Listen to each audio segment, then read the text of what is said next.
With Mitt Romney naming Paul Ryan as his running mate, once again the nation's finances are taking front and center. I'm Jill Schlesinger, CBSMoneyWatch.com. I'm joined by Jack Otter.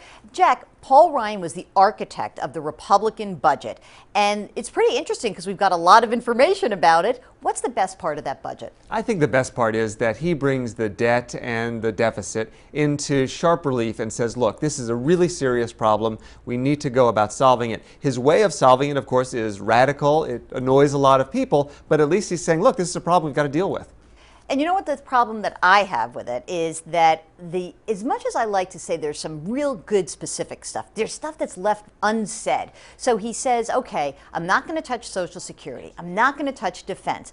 But he kind of leaves out the part that's important. So what are you going to cut? You're going to cut taxes. That's great. How are we going to pay for it? Is it going to be the mortgage interest deduction? There seems to be a lot of stuff that's left out of it. Exactly. In fact, he's left it to the Democrats to define the carnage that's left after his cuts, which I don't know if that's really a good idea because they're saying, hey, you're going to lose X, Y, and Z. Maybe you wouldn't. He maybe ought to come forward and say, here's what I'm going to cut. And I'm wondering, in the big picture, politicians just have a hard time dealing with all of these issues. What's the deal here? Sure. So the way I look at this problem is there are really three components. There are taxes, there's spending, and then there's economic growth. And I kind of think of it as rock, paper, scissors. They all work together, and once you cut one, you might cause other problems and benefits. So for instance, if you slash spending right now, that would actually harm economic growth, contrary to what some politicians say. Look, GDP, one of the key components is government spending. In the long run, yes, we got to get government spending down. But you slash it tomorrow, you slash growth, and we could actually go in recession. You know, if you want to be negative about it, compare it to a drunk. You go cold turkey, the guy gets hurt before he gets better. So that's where we stand right now.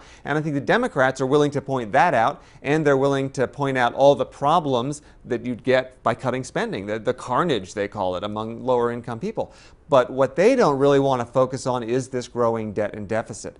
So what you need is somebody to be realistic, look at all the pieces together and say, here are the tough choices, but here's what we're willing to do to sort of make it easiest all the way around. And you know, I think there's almost like a fantasy of every American is actually to have a politician to say what the truth is. And I think that here's the truth. If you talk to economists on both sides of the aisle, extremes, what they'll tell you is this.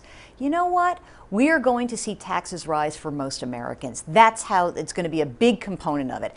And on the other side, we are going to see a lot of programs that Americans love reduced. It's going to be shared pain. And that's just what we're all going to have to live with. I don't think that's what we're going to hear on the campaign trail, however, but we will be following it. Stay here at CBSNews.com, and thanks for watching.